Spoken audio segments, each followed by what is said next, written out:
I've been in the business since '96, getting close to 20 combines I've been to. Probably started coming about '99, 2000.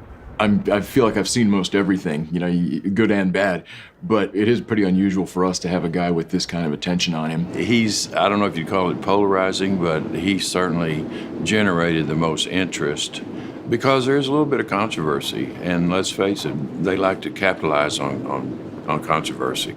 So we're sitting back there, and they're saying who's going to go where, who's going to go to the regular tables and then podium, and mine was the first one. They said, you're going to go to podium number 1.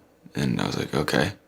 So, and then one of the guys that was running the combine said, you got a pretty big crowd. And I was like, okay. To be expected, because I had a lot of questions that, about off the field stuff that I knew I'd have to answer. But then as soon as I walked out from behind those curtains and saw how big the crowd was, I was kind of in shock, honestly, of how many people were gathered around my podium.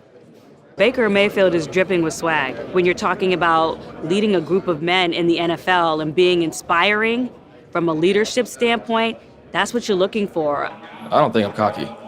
It's not cocky, it's just confident. He's just a confident young man, but he's a quarterback. I would want him to be that way. I want to get drafted and, to a team that knows exactly what they're getting. I absolutely view it as a competition right now. I'm trying to showcase what I can do the best, and that I should be the best quarterback in this group, this talk. And it's no disrespect to those guys because they've been through the same grind. I respect it. That's how I'm going to handle it. I think that if I do that, then I'll be in the best position possible to win the competition and be the first quarterback after the draft.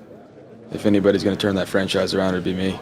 I'm going to put all the work I can into it before and be ready for my chance. He's a guy that I think people should be excited about. I mean, he's an accurate passer. He's one of the most accurate quarterbacks I've seen at any level. Like, to me, that's not the question that you're going to have to answer here, right? At the combine, people are going to ask about the off-the-field stuff, the gesture and Lynn Lawrence and all that. So, like, what's your kind of response when you're talking to some of the teams about that? I've been honest, been upfront about all of it. I want to show those guys I'm upfront and honest about what they would get if they drafted me. You could talk trash, you could be emotional, but there's a fine line of still being the role model that I want to be and being a fiery player. And so I crossed it, regretted it instantly. It only takes one team to fall in love, and I think that team's going to take him somewhere in the top 16 picks or so.